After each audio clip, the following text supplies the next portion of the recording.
Hello again, I'm John Terzak, and I'm going to answer the question of how to make a sour cherry compote pie with a lattice top, crisscross pastry on top, okay?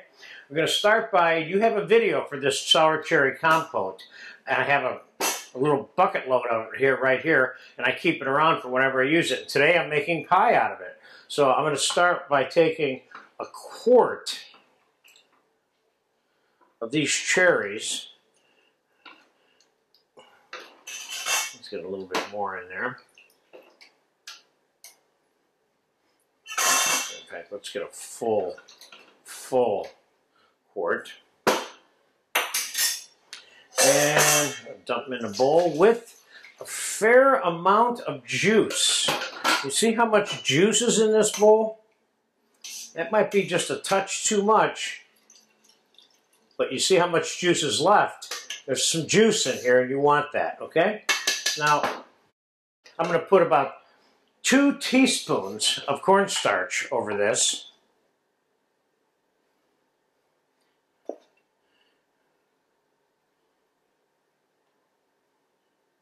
That's enough right there. You don't want to overload this with cornstarch because it won't be as juicy when it's all said and done. Let's get that mixed up. And now let's roll the pâte brisée out, which I have right here. I have a piece for the bottom, and I have a piece in the fridge for the top. So let's get the bottom in there first. Have a little bit of flour here, lubricate this table so it doesn't get stuck.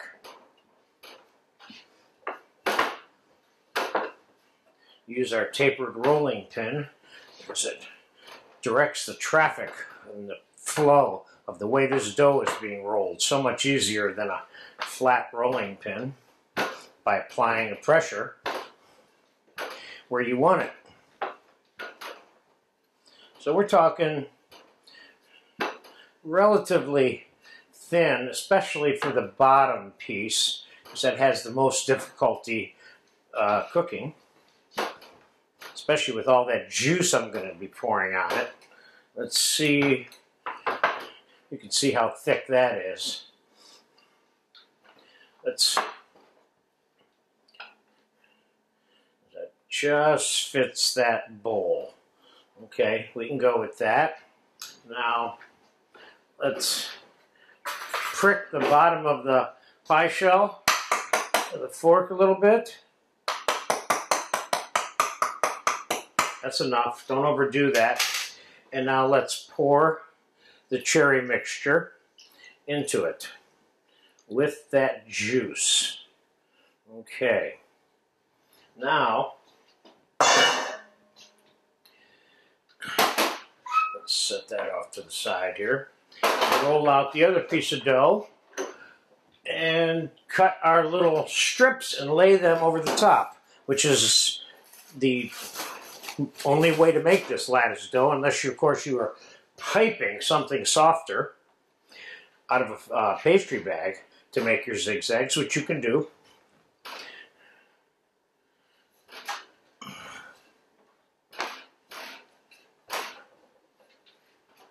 I made a slightly larger, I made a 1.5 size batch of the pâte brisée, which you have a lesson for, so that I would have enough to do the top and the bottom.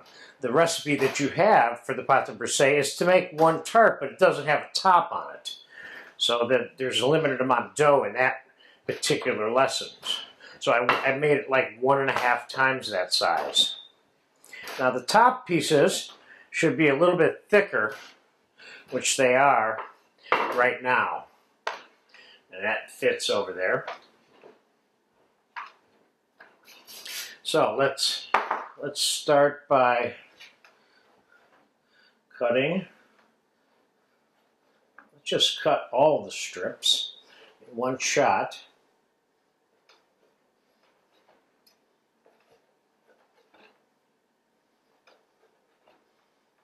can cut them a little thinner, a little thicker, kind of like the way you want them.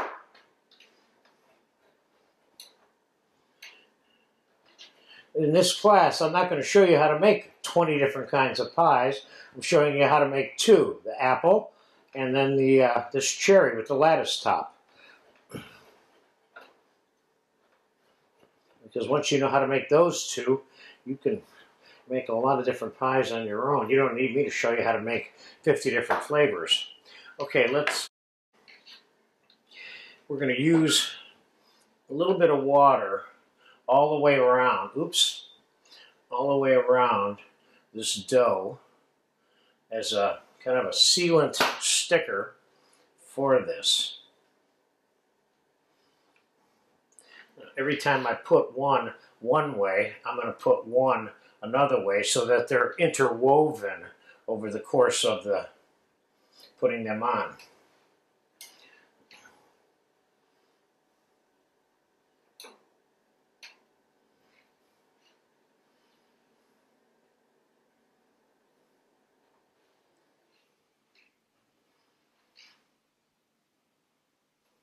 Because if you laid them all out and laid the other one on top, they wouldn't be interwoven.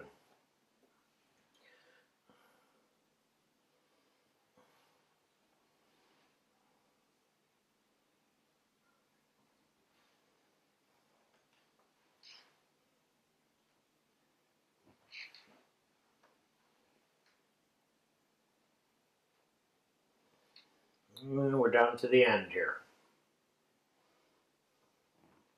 Want to make sure you have some dough on the end part right here. Okay, let's make sure we press this all in like so.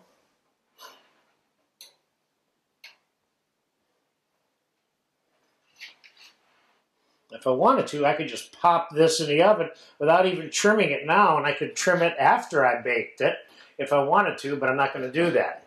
I'm going to just trim the excess off this way. Now I could also egg wash the top of this to what I think would make it browner, but I'm not going to. I could sprinkle this with sugar and cinnamon or whatever else I wanted to put on there, but I'm not going to. I'm going to bake it plain for you because I know after this pie is baked and sliced, I need another piece right here. Hold on a second. What am I doing here? That was easy to notice once I got over there.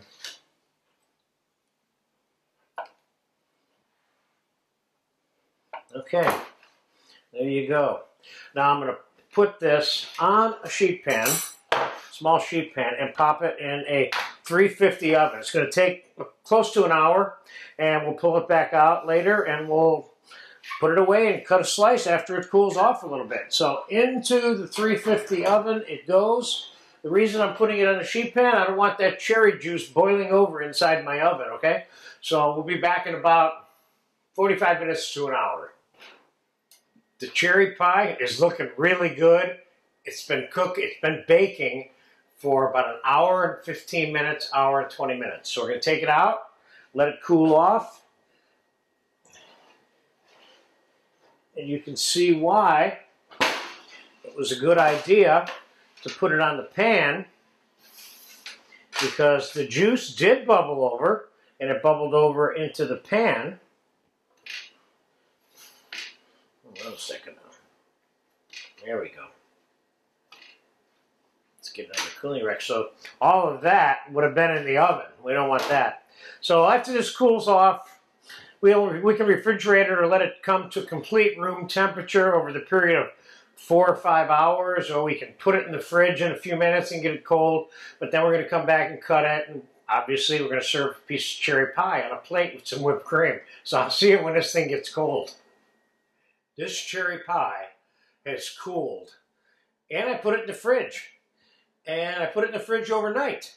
So now let's get a piece of it cut with some whipped cream on a plate so we can see what the results are. First, a little bit of powdered sugar, which I think is almost mandatory for this pie. And Let's cut a piece. I already cut one piece out. I checked it out before we decided to open up this particular scene. Slowly dig this out of here. I didn't take the other piece out, so this better come out exactly the way I want it to.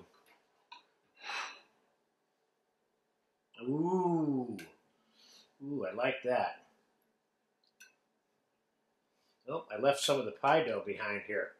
Let's get some of that. Where did this come from? This came from right here. There we go. Looks good. Let's try another piece. Let's see how that one goes.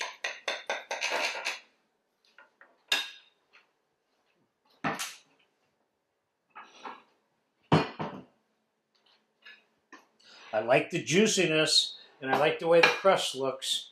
Now this one I can get at from the side a little bit too. That's good. Let's see how this one is. Now there's a whole piece of pie there. There we go. And look at that.